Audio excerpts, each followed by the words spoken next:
become the world's most livable city by 2040. So this is very ambitious. And I think we are all looking forward to hear now Councillor Wayne Walker from the Auckland Council, Auckland, New Zealand, to tell us what this vision is and, first of all, how are you going to implement the vision? Wayne, we are very interested. The floor is yours. Obrigado. Oi, amigos. My name is Wayne Walker. My name is Wayne Walker. Kia ora. That's the Maori greeting. Thank you for being here. I'm going to be giving you a presentation about the transformation of Auckland City, which is the largest city in New Zealand. That's my hometown. I've lived there all my life. I love the place. It's really special. And we need to have some action here.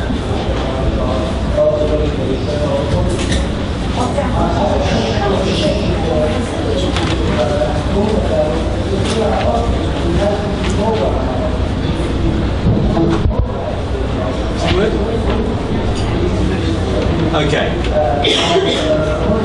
So that's a little bit about myself. You'll be hearing a presentation from the Mayor of our city, Len Brown.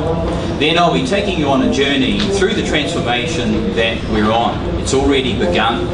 There'll be an opportunity for some questions at the end.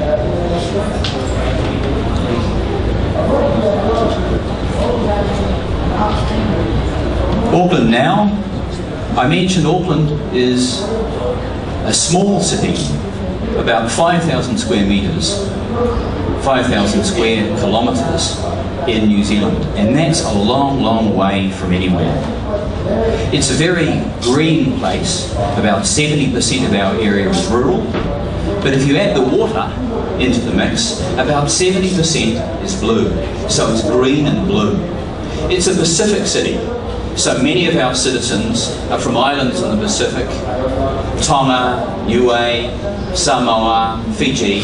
We also have a number of Asians, but the predominance is European, and we've got an indigenous people called the Maori.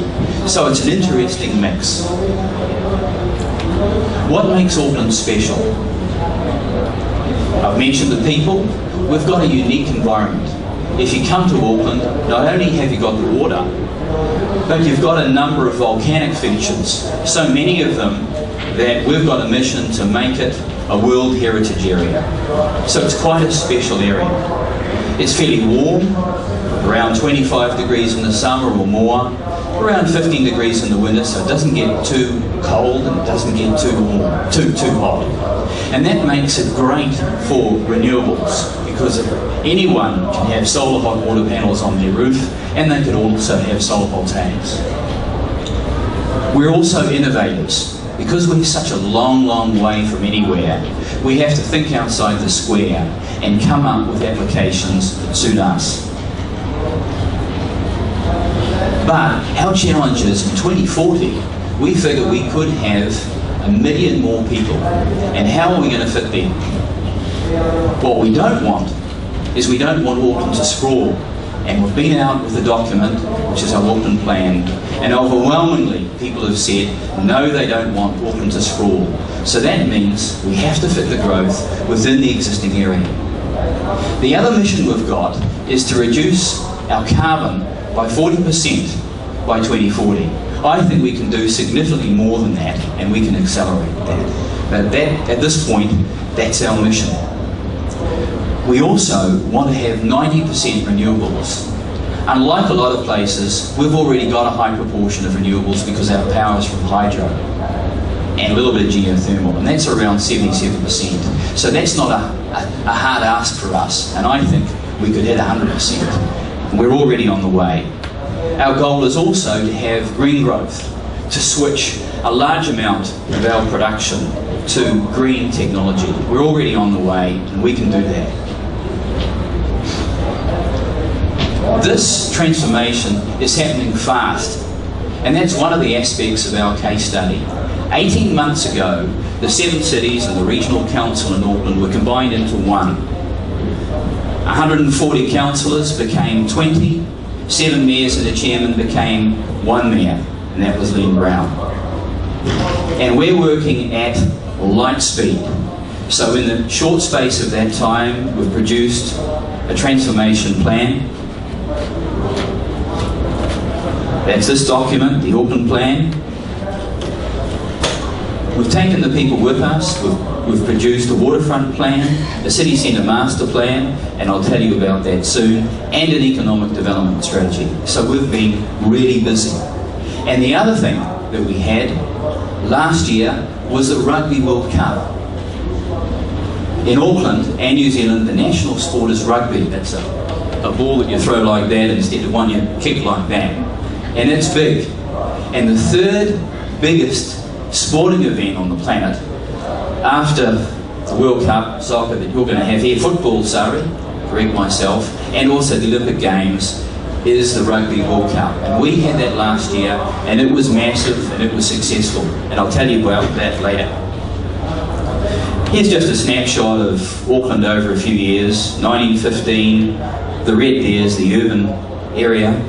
You can also see how it's this very green area. We've actually got 3 harbours. There's another harbour, which is the biggest one, that's to the left, and that's the Kaipara. It's the biggest harbour in the southern hemisphere. 1945, starting to fill up. 75, 2001, 2008, back to 2050. That's what we could have, and we don't want it to sprawl. The Auckland plan, I mentioned that. This is a 30-year development strategy. It's been well thought through. We went to London, we looked at what they were doing. We went to Melbourne, we looked at what they were doing. We went to Brisbane, looked all over the planet, and came up with a process and an outcome that we think is pretty good. And we were able to do it quickly, I think, more quickly than it's ever been done in the past. But we were able to take the people with us because we said the right things and they've backed us. So it's all about what we do in Auckland, where we fit the growth, where we fit the infrastructure, the transport, the sewage, the stormwater, what the constraints are, productive farming land, the areas that are capable of flooding and so on. So where we do it and how we do it. And there are a number of strategic directions. And these have all had a lot of buy-in. And I'll run through them. Putting children and young people first. We've got a lot of young people in our city, and a number of them, particularly in the indigenous population, that's the Maori, aren't doing so well. So we have to lift that game. As I mentioned, we're also interested in green growth, enhancing the environment we've got and making it better. And as Monica said earlier, we aim to be the most livable city in the world. But way before 2040, we want to reach it soon. We want to have outstanding public transport, and that's part of that. So we need to expand our bus network and also our rail network. We're after quality urban living and high living standards. City Centre Master Plan. What was the vision for that? Enhancing the activity, the business development, the living spaces of our central business area. Giving it an Auckland flavour. 8 transformational shifts. We had a situation where our CBD area didn't connect well with the waterfront. So what we've done, and these are some shots, is we've opened it out. And that's happening now, so that you can move from the city shops directly onto the water. And there's a boulevard there, and we're going to shift that boulevard right along the harbour so it connects. We're doing things like this. That's a road over bridge. That's going to be knocked down, that's going to go. So we're putting in more green spaces, more parks in that area, not just for adults, but also for children. So there are places people can play.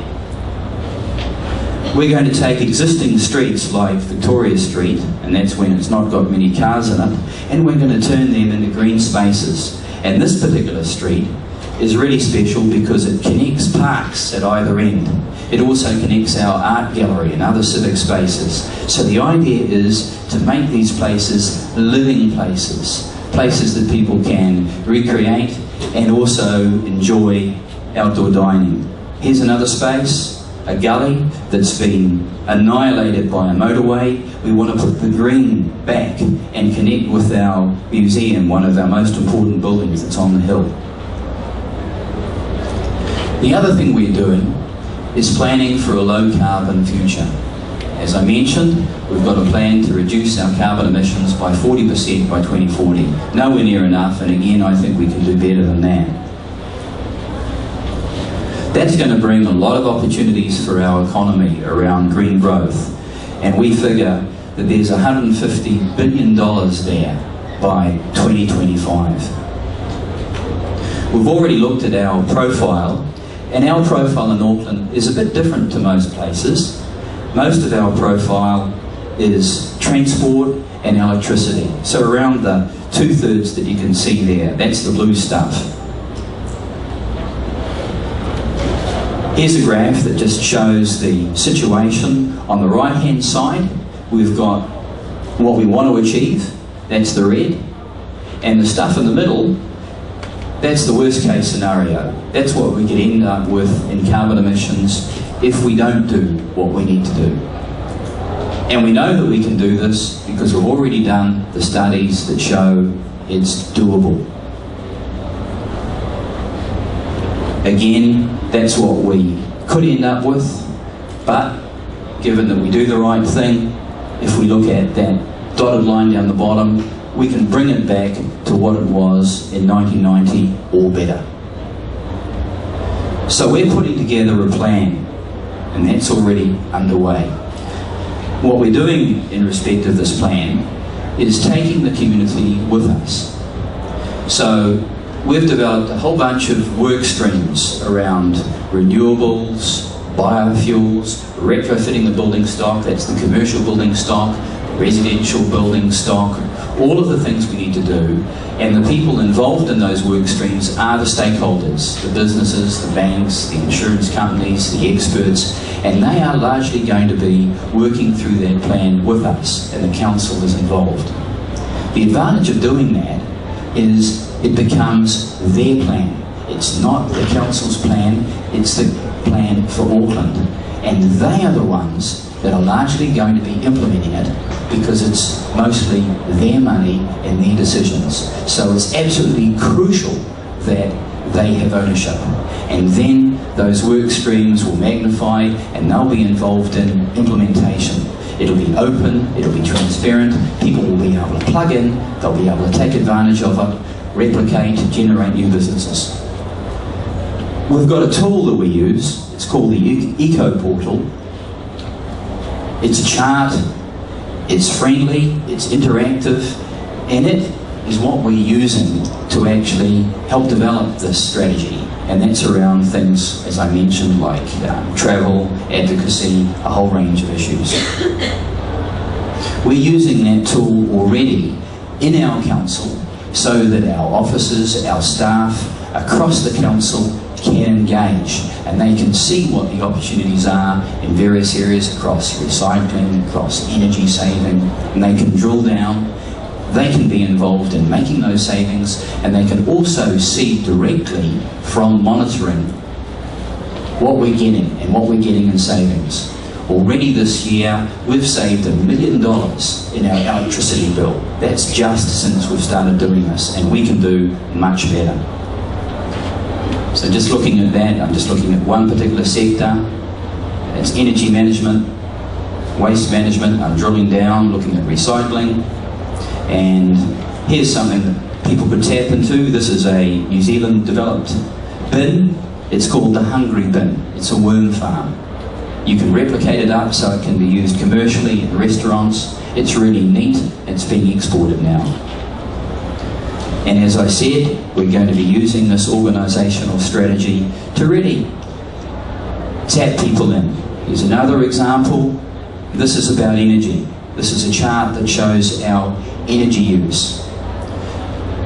We've put together an energy management system that picks the information up from smart meters across our buildings, takes it up to a server, crunches the numbers in real time so that we can access what the savings are in our buildings. And then you can make the appropriate decisions because you've got the information.